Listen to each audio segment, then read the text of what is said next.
اپنے شو M B G speech کے ساتھ بلال غوری آپ کی خدمت میں حاضر ہے۔ تحریک انصاف نے ضمنی الیکشن میں پانسا پلٹ دیا ہے۔ عمران خان نے اپنی مقبولیت ثابت کر دی ہے، ان کا بیانیہ جیت چکا ہے۔ مسلم لیگ نون کو شکست سے دوچار ہونا پڑا ہے۔ 20 حلقوں میں جہاں پہ ضمنی الیکشن ہو رہا تھا، 20 میں سے 17 حلقوں میں تحریک انصاف کو سبقت حاصل ہے۔ مسلم لیگ نون کے امیدوار صرف 2 حلقوں میں آگے ہیں، جبکہ 1 حلقے میں آزاد امیدوار کو برتری حاصل ہے۔ اب یہ بات واضح ہو چکی ہے کہ تحریک انصاف کو کامیابی ملی ہے ضمنی الیکشن میں، اور یہ کوئی معمولی قسم کی کامیابی نہیں ہے بلکہ بہت بڑا اپسٹ کیا ہے۔ تحریک انصاف نے پنجاب میں مسلم لیگ نون کی حکومت تھی، سب کچھ ان کے اختیار میں، ان کی مٹھی میں تھا، لیکن اس کے باوجود تحریک انصاف کا اتنی بڑی کامیابی حاصل کر لینا، اس کی وجوہات کیا ہیں؟ پی ٹی آئی کیوں جیتی اور مسلم لیگ نون کو کیوں شکست سے دوچار ہونا پڑا، اور ان ضمنی الیکشن کے نتائج کے بعد کیا ہوگا؟ پنجاب تو ہاتھ سے جائے گا ہی، وفاق میں کیا ہوگا؟ کیا وہاں بھی تبدیلی آئے گی؟ سیاسی اونٹ کس کروٹ بیٹھے گا؟ آج کے شو میں ہم انہی وجوہات پر غور کریں گے اور انہی سوالات کے جواب ڈھونڈنے کی کوشش کریں گے۔ تو سب سے پہلے تو ہم یہ جاننے کی کوشش کرتے ہیں کہ تحریک انصاف نے اتنی بڑی کامیابی کیوں حاصل کی ہے، کس حلقے میں کیا پوزیشن رہی، وہ ساری صورتحال بھی میں آپ کے سامنے جو ہے وہ رکھوں گا۔ لیکن پہلے ہم یہ جاننے کی کوشش کرتے ہیں کہ آخر ہوا کیا ہے۔ مثال کے طور پہ ملتان میں جو صوبائی اسمبلی کا حلقہ ہے پی پی 217، اگر ہم صرف اس کی بات کریں تو یہاں سے جب شاہ محمود قریشی صاحب خود الیکشن لڑ رہے تھے تو سلمان نعیم نے آزاد امیدوار کی حیثیت سے انہیں شکست دی تھی۔ اب شاہ محمود قریشی صاحب کے بیٹے جو ہیں وہ زین قریشی میدان میں تھے، اور وہی امیدوار ہے سلمان نعیم جس نے آزاد امیدوار کی حیثیت سے شاہ محمود قریشی صاحب کو ہرایا تھا۔ اس بار بڑے بڑے جو ہیوی ویٹ ہیں وہ ان کے ساتھ کھڑے تھے۔ مسلم لیگ نون کا ٹکٹ ان کے پاس تھا، جاوید ہاشمی صاحب انہیں سپورٹ کر رہے تھے، مریم نواز صاحبہ نے ملتان جا کے ان کے حق میں جلسہ کیا، گیلانی خاندان جو ہے وہ پورے کا پورا ان کے ساتھ کھڑا تھا۔ یوسف رضا گیلانی صاحب کی تائید و حمایت سلمان نعیم کو حاصل تھی۔ علی موسیٰ گیلانی جو ہیں وہ بہت بھرپور انداز میں ان کی مہم چلا رہے تھے، جہانگیر ترین ان کی پشت پناہی کر رہے تھے، لیکن اس کے باوجود سلمان نعیم ہار گئے اور شاہ محمود قریشی کے صاحبزادے زین قریشی جو ہیں وہ جیت گئے۔ اسی طرح اور بھی کئی حلقے ہیں جہاں اس طرح کے نتائج جو ہیں وہ سامنے آئے ہیں۔ مثال کے طور پہ پی پی 288 جو ہے ڈیرہ غازی خان، وہاں کے نتائج بھی مکمل طور پر سامنے آ چکے ہیں۔ یہاں سے محسن عطا خان کھوسا جو ہیں انہوں نے آزاد امیدوار کی حیثیت سے 2018 میں کامیابی حاصل کی تھی، بعد ازاں وہ پی ٹی آئی میں شامل ہو گئے، پھر وہ منحرف ہو گئے، اور اب جب اس حلقے میں ضمنی الیکشن ہوا تو یہاں سے سردار عبد القادر خان کھوسا کو مسلم لیگ نون نے ٹکٹ دیا۔ یہ جو سٹنگ ایم این اے ہیں امجد فاروق خان کھوسا، ان کے بیٹے ہیں، لیکن یہ ہار گئے، اور یہاں سے جو پی ٹی آئی کے کینڈیڈیٹ تھے 2018 میں جو رنر اپ رہے سیف الدین کھوسا، جو سابق گورنر پنجاب سردار ذوالفقار خان کھوسا کے صاحبزادے ہیں، انہوں نے یہاں پہ کامیابی حاصل کی ہے۔ اگرچہ یہ ایک خاندان کی کامیابی ہے کیونکہ امجد فاروق کھوسا جو ہیں وہ سردار ذوالفقار خان کھوسا کے کزن ہیں، تو یہ جیت بہرحال کھوسا خاندان کی ہوئی ہے، لیکن اس بات سے آپ انکار نہیں کر سکتے کہ تحریک انصاف کا بیانیہ جیتا ہے، عمران خان کے بیانیے کو کامیابی یہاں حاصل ہوئی ہے، اور مسلم لیگ نون جو ہے وہ شکست سے دوچار ہوئی ہے۔ تو سب سے بڑا سوال تو یہ ہے کہ مسلم لیگ نون جو ہے وہ کیوں ہار رہی ہے اور اسے کیوں شکست ہوئی؟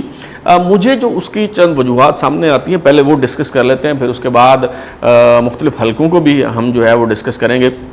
سب سے بنیادی وجہ وہ ہے عمران خان صاحب کا بیانیہ، نیریٹو۔ اس بات میں کوئی شک و شبہ نہیں ہے کہ بیانیہ بنانے میں اور اسے بیچنے میں، اسے منجن فروخت کرنے میں عمران خان صاحب کا کوئی ثانی نہیں ہے، کوئی ان کا مقابل نہیں ہے دور تک، بلکہ بہت دور تک جو ہے کوئی ان کا مد مقابل نہیں ہے۔ دیگر جو سیاسی جماعتیں ہیں، خواہ وہ مسلم لیگ نون ہو، خواہ وہ پیپلز پارٹی ہو، خواہ وہ ANP ہو، کوئی بھی سیاسی جماعت ہو، وہ ابھی تک یہ سمجھنے سے قاصر ہیں کہ پاکستان میں سیاست کے جو ڈائنامکس ہیں وہ تبدیل ہو چکے ہیں، اور ڈیجیٹل میڈیا کی، سوشل میڈیا کی کتنی اہمیت ہے، بیانیے کی کتنی اہمیت ہے، اس بات سے ہماری جو سیاسی جماعتیں ہیں وہ شاید نا آشنا ہیں۔ تو یہ میں سمجھتا ہوں کہ سب سے بنیادی وجہ ہے اس الیکشن میں مسلم لیگ نون کے شکست کھا جانے کی۔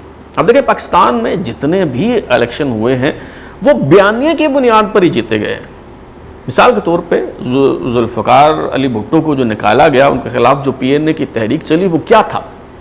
نظام مصطفیٰ کی تحریک ایک بیانیہ تھا جس کے نتیجے میں مارشل لا لگ گیا، اور پھر وہ جو نظام مصطفیٰ ہے وہ کدھر گیا؟ وہ کبھی نہیں آیا، صرف وہ ایک بیانیہ تھا جس کی وجہ سے بھٹو صاحب کی حکومت جو ہے وہ گرائی گئی۔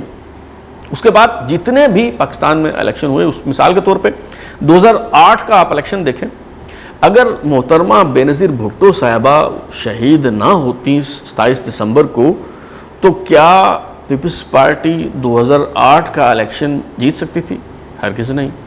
اس کے بعد جب پیپلز پارٹی کی حکومت آ گئی تو میڈیا ٹرائل ہوا، اور پیپلز پارٹی کے خلاف پروپیگنڈا ہوا، اور اس کے نتیجے میں کیا ہوا کہ 2013 میں پیپلز پارٹی ہار گئی، مسلم لیگ نون حکومت میں آ گئی۔ اگین بیانیہ ایک کھڑا کیا گیا مسلم لیگ نون کے خلاف، چور اور ڈاکو کا جو بیانیہ تھا اس کا کاؤنٹر نیریٹو جو ہے وہ نہیں آیا، وہ بیانیہ جو ہے وہ اسٹیبلش ہو گیا، جس کی وجہ سے نواز شریف صاحب کو گھر جانا پڑا۔ 2018 کے انتخابات کے نتیجے میں عمران خان صاحب کو جو ہے وہ حکومت میں لایا گیا، اور اب بھی جو عمران خان صاحب کا نیریٹو ہے، جو غیر ملکی سازش کا بیانیہ ہے، اگرچہ اسے اداروں نے مسترد کر دیا، اگرچہ اسے سپریم کورٹ نے ریجیکٹ کر دیا، اگرچہ جو میڈیا ہے وہ اسے تسلیم کرنے کو تیار نہیں تھا، لیکن اس کے باوجود لوگوں نے اس بیانیے کو تسلیم کیا، اور اس بیانیے کی وجہ سے ہی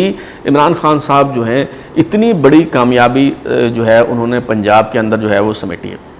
دوسری جو بڑی وجہ ہے ان انتخابات میں مسلم لیگ نواز کے شکست کھا جانے کی، وہ کیا تھی کہ انہوں نے بیانیے پہ انحصار نہیں کیا، انہوں نے اپنے کارکنوں پہ، اپنے جو ان کے نظریاتی ورکرز تھے، عوام کی جو طاقت تھی، انہوں نے اس پہ اعتماد نہیں کیا، بلکہ جو ہیوی ویٹس تھے، جو الیکٹیبلز تھے، اس پہ انہوں نے انحصار کیا۔ یہ جو 20 کے 20 حلقے ہیں، اس میں جو مسلم لیگ نواز کے ٹکٹ ہولڈر تھے، ان کا دور دور تک مسلم لیگ نواز سے کسی قسم کا کوئی تعلق نہیں تھا۔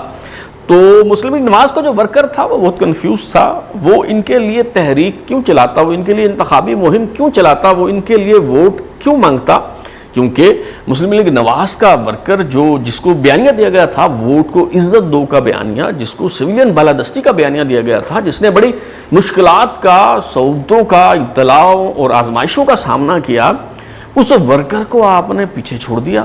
اور جب وہ اس ورکر نے دیکھا کہ یہاں تو ووٹوں کی بجائے لوٹوں کو عزت مل رہی ہے، تو وہ ورکر جو ہے وہ آپ کا ناراض ہو گیا۔ تو جن لوگوں کو آپ نے ٹکٹ دیا اسے آپ کے ورکر نے قبول ہی نہیں کیا۔ کیوں قبول کرتا؟ کہ جی ان کا پارٹی سے کوئی تعلق ہی نہیں تھا۔ جو آپ کے رنر اپ تھے، جو مشکل حالات میں آپ کے ساتھ رہے، ان کو تو آپ نے اٹھا کے باہر پھینک دیا۔ مثال کے طور پہ آپ PP7 راولپنڈی جو ہے، اس کی مثال لے لیں۔ یہاں پہ راجہ صغیر جو ہیں وہ آزاد امیدوار کی حیثیت سے یہاں سے کامیاب ہوئے تھے، اور مسلم لیگ نون کے امیدوار جو ہیں راجہ محمد علی، وہ دوسرے نمبر پہ رہے، رنر اپ رہے، 42,459 ووٹ لیے، اور 44,000 ووٹ لے کے جو ہیں راجہ صغیر آزاد حیثیت میں یہاں سے کامیاب ہوئے۔ اب کیا ہوا کہ جو راجہ محمد علی ہیں، جو راجہ ظفر الحق کے صاحبزادے ہیں، انہیں ٹکٹ نہیں ملا، اور راجہ صغیر جو آزاد حیثیت میں کامیاب ہونے کے بعد PTI میں چلے گئے تھے، انہیں آپ نے فوقیت دی۔ اس کے باوجود یہاں سے جو مسلم لیگ نون کے امیدوار ہیں وہ ابھی تک تو آگے تھے، کچھ دیر پہلے تک کے جو نتائج تھے، لیکن یہاں پہ آپ کو ووٹ کیوں ملتا؟ اسی طرح PP83 خوشاب کی اگر بات کریں تو ملک آصف بھا جو ہیں وہ سابق وزیر بھی ہیں، وہ یہاں سے رنر اپ تھے، مسلم لیگ نون کے امیدوار تھے، انہیں آپ نے نظر انداز کر دیا، وہ آزاد حیثیت میں جو ہے وہ یہاں سے کھڑے ہو گئے۔ لودھرا کے تو حلقے جو ہیں اس کی اگر آپ بات کریں مثال کے طور پہ، PP24 کی بات کریں 224 کی، تو یہاں سے زوار حسین وڑائچ جو ہیں وہ پی ٹی آئی کے ٹکٹ پہ کامیاب ہوئے تھے، اور عامر اقبال شاہ جو ہیں رنر اپ تھے مسلم لیگ نون کے جو امیدوار ہیں، آپ نے انہیں ٹکٹ نہیں دیا، اور جو منحرف رکن ہیں پی ٹی آئی کے انہیں آپ نے ٹکٹ دے دیا۔ تو اس کا نتیجہ کیا نکلا کہ عامر اقبال شاہ جو ہیں وہ پی ٹی آئی میں چلے گئے، اب وہ پی ٹی آئی کے ٹکٹ پہ جو ہے وہ الیکشن لڑ رہے تھے۔ اور یہ عامر اقبال شاہ، میں آپ کو بتا دوں کہ یہ اقبال شاہ کے فرزند ہیں، یہ اقبال شاہ وہی ہیں جنہوں نے جب تحریک انصاف کی مقبولیت پورے عروج پہ تھی، ان دنوں میں یہاں پہ جب ضمنی الیکشن ہوا تھا لودرا میں قومی اسمبلی کے حلقے پہ، تو جہانگیر ترین کے بیٹے علی ترین کو انہوں نے شکست دی تھی، اور آپ کو یاد ہوگا کہ ایک مہران گاڑی پہ انہوں نے پوری انتخابی مہم چلائی تھی، اور اس کی بڑی واہ واہ ہوئی تھی، اور اس ایک کامیابی کی وجہ سے مسلم لیگ نون کو جو ہے وہ بڑی پولیٹیکل مائلیج ملی تھی، لیکن ان کو نظر انداز کر دیا گیا۔ تو نتیجہ کیا نکلا کہ عامر اقبال شاہ آپ کے امیدوار ہیں، لیکن وہ پی ٹی آئی کے ٹکٹ پہ جو ہے وہ جیت گئے۔ لودرا میں جو اگلا حلقہ ہے 228 PP 228، یہاں پہ نذیر احمد خان جو ہیں وہ پی ٹی آئی کے ٹکٹ پہ کامیاب ہوئے تھے، اور پیر رفیع الدین بخاری جو ہیں وہ مسلم لیگ نون کے امیدوار تھے، اور رنر اپ رہے یہاں پہ۔ لیکن ابھی آپ نے جب ٹکٹ دے دیا جو ہے وہ نذیر احمد خان کو، جو پی ٹی آئی کے منحرف رکن ہیں، تو پیر رفیع الدین بخاری جو ہیں وہ آزاد حیثیت میں کھڑے ہو گئے، اور ابھی تک کے نتائج کے مطابق جو ہیں وہ یہاں سے جیت رہے ہیں۔ تو یہ جو 2-3 حلقوں کی میں نے آپ کو مثال دی ہے، یہی کہانی تمام کے تمام حلقوں میں جو ہے وہ دہرائی گئی ہے۔ آپ نے لوٹوں کو ٹکٹ دے دیے ہیں، تو بیانیہ دیا آپ نے ووٹ کو عزت دینے کا، اور عزت دیا آپ نے لوٹے کو، تو پھر آپ کے جو نظریاتی ورکر ہیں آپ کے ساتھ کس طرح سے کھڑے ہوتے ہیں اور کس طرح سے انتخابی مہم چلاتے ہیں۔ تو یہ بہت بڑی کنفیوژن تھی، اور یہ دوسری بنیادی وجہ ہے مسلم لیگ نواز کے شکست کھا جانے کی۔ اچھا، تیسری وجہ کیا ہے؟ تیسری وجہ یہ ہے کہ آپ نے وہ فیصلے جن کو آپ مشکل فیصلے کہتے ہیں، انہوں نے آپ کی شکست میں بہت کلیدی کردار ادا کیا ہے۔ عوام کو اس بات سے کوئی غرض نہیں ہے، آپ کہتے رہیں کہ جی ہم نے مشکل فیصلے کیے ہیں، معیشت بحال کرنے کے لیے ضروری تھے۔ عوام کو تو یہ پتہ ہے کہ جی آپ نے پیٹرول جو ہے 1 مہینے کے اندر 100 روپے لیٹر بڑھا دیا، تو لوگوں کو تو پھر غصہ تھا۔ لوڈ شیڈنگ بڑھ گئی، اس کا بھی لوگوں کو جو ہے وہ غصہ تھا۔ تو جب آپ تحریک عدم اعتماد کامیاب ہوئی، تو جیسا کہ آپ نے وعدہ کیا تھا، آپ حکومت میں آتے ہی اسمبلیاں تحلیل کر دیتے، اور آپ عام انتخابات کروانے کا اعلان کر دیتے، اور یہ جو مشکل فیصلے ہیں یہ آپ نئی حکومت پہ چھوڑ دیتے۔ تو تحریک انصاف کی حکومت کا جو بیگیج ہے وہ آپ کو نہیں اٹھانا پڑتا، لیکن اقتدار کی لالچ میں آپ نے یہ گند کا ٹوکرا اپنے سر پہ اٹھا لیا، تو ظاہر ہے اس سے آپ کا دامن آلودہ ہونا تھا۔ آپ ذرا تصور کریں کہ تحریک عدم اعتماد آنے سے پہلے تحریک انصاف کی مقبولیت کی کیا پوزیشن تھی۔ مقبولیت کی نچلی ترین سطح پہ تھی تحریک انصاف اور عمران خان، لیکن آپ نے اس کو ایک نئی زندگی جو ہے وہ دے دی جب آپ نے تحریک عدم اعتماد کامیاب ہونے کے بعد حکومت میں رہنے کا فیصلہ کر لیا، اور آپ نے کہا جی اب ہم اس اکانومی کو ٹھیک کریں گے، اب ہم مشکل فیصلے کریں گے۔ تو یہ جو مشکل فیصلے ہیں وہ بھی آپ کی شکست کی ایک بہت بڑی وجہ ہے۔ ایک چوتھی وجہ بھی ہے۔ چوتھی وجہ کیا ہے؟ وہ ہے مسلم لیگ نواز کے اندرونی اختلافات۔ ان اندرونی اختلافات کی وجہ سے ایک تو یہ ہے کہ کاؤنٹر نیریٹو آپ نہیں بنا سکے، دوسرا یہ کہ جہاں جہاں جا کے مریم نواز صاحبہ نے تحریک چلائی، جہاں جہاں جا کے انہوں نے جلسے کیے، تو مزاحمتی گروپ کے مقابلے میں جو مفاہمتی گروپ ہے اس نے پوری کوشش کی کہ وہاں پہ چاہے ہم ہار جائیں مگر اس جیت کا کریڈٹ مریم نواز کو نہیں جانا چاہیے۔ تو یہ جو اندرونی اور داخلی اختلافات ہیں، انہوں نے بھی مسلم لیگ نواز کی شکست میں جو ہے وہ بہت بنیادی کردار ادا کیا ہے۔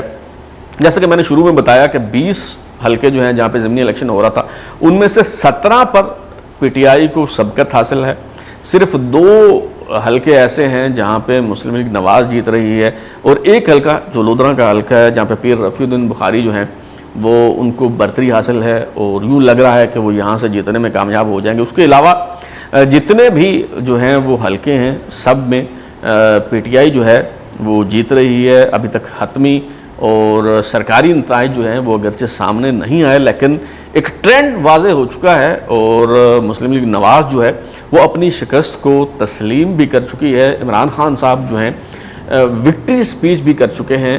اہم ترین سوال جو ہے وہ یہ ہے کہ اب آگے کیا ہوگا، لیکن اس سے پہلے میں یہ واضح کرنا چاہوں گا کہ عمران خان صاحب کو جو اعتراضات تھے، جس طرح کی ہاہاکار وہ مچا رہے تھے، جس طرح کا شور کیا جا رہا تھا کہ مسٹر ایکس اور مسٹر وائی جو ہیں وہ مسلم لیگ نون کو جتوانے کی کوشش کر رہے ہیں، اسٹیبلشمنٹ نیوٹرل نہیں ہے، دھاندلی ہو رہی ہے، یہ ہو رہا ہے، وہ ہو رہا ہے، تو اب یہ بات ثابت ہو گئی ہے کہ یہ سب پروپیگنڈا تھا.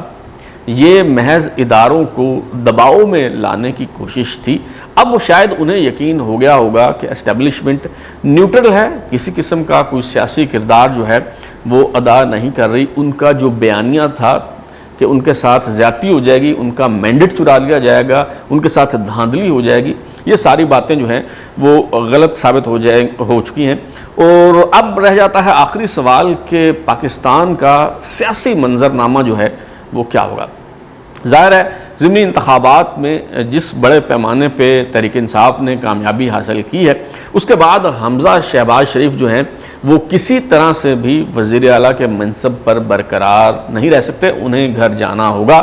پنجاب میں کم از کم پی ٹی آئی جو ہے وہ واپس لوٹ آئے گی، حکومت بنانے میں جو ہے وہ کامیاب ہو جائے گی. اور جب پنجاب ہاتھ سے نکل چکا تو پھر وفاق میں بھی میاں شہباز شریف صاحب کے وزیر اعظم رہنے کا کوئی جواز جو ہے وہ نہیں بنتا. اور اب جو ہے ایک ہی راستہ ہے میاں شہباز شریف صاحب کے پاس کہ وہ اسمبلیاں تحلیل کرنے کی سفارش کریں صدر مملکت کو اور پاکستان میں عام انتخابات کا اعلان جو ہے وہ کر دیا جائے. اس کے علاوہ اب کوئی راستہ جو ہے وہ باقی نہیں رہا، اگرچہ اس کی بہت بھاری قیمت ادا کرنی پڑے گی پاکستان کو، کیونکہ بڑی مشکل سے آئی ایم ایف سے بات چیت ہوئی تھی، بڑی مشکل سے کہیں سے کچھ 4 پیسے ہمیں ملنا شروع ہوئے تھے، بڑی مشکل سے ہماری اکانومی ٹھیک ہونا شروع ہوئی تھی، کوئی روپے کے ڈالر کے مقابلے میں روپیہ جو ہے وہ تھوڑا مستحکم ہو رہا تھا. لیکن جب سیاسی عدم استحکام آئے گا تو یہ معاشی حوالے سے صورتحال ایک بار پھر خراب ہو جائے گی. لیکن اس وقت حالات جس نہج پر پہنچ چکے ہیں تو نئے انتخابات کروانے، پھر سے عوام میں جانے اور ایک نیا مینڈیٹ لے کر آنے کے علاوہ کوئی دوسری آپشن، کوئی دوسرا راستہ جو ہے وہ موجود نہیں ہے. جو مسلم لیگ نون کے کارکن ہیں انہیں مبارک ہو کہ چاچو جو ہیں مسلم لیگ نون کی لٹیا ڈبونے میں کامیاب ہو چکے ہیں. عمران خان صاحب کو ایک نئی لائف لائن مل چکی ہے اور اب انہیں اقتدار میں واپس آنے سے کوئی نہیں روک سکتا. اب تک کے لیے اتنا ہی. بلال غوری کو اجازت دیجیے، پھر ملاقات ہوگی. اگر آپ کو ہمارا شو پسند آیا تو اسے لائک کریں، کامنٹ کریں، شیئر کریں اور ہمارا چینل سبسکرائب کرنے کے بعد بیل آئکن یعنی گھنٹی ضرور دبائیں تاکہ آپ کو نئی ویڈیوز کے نوٹیفیکیشن ملتے رہیں. بہت شکریہ.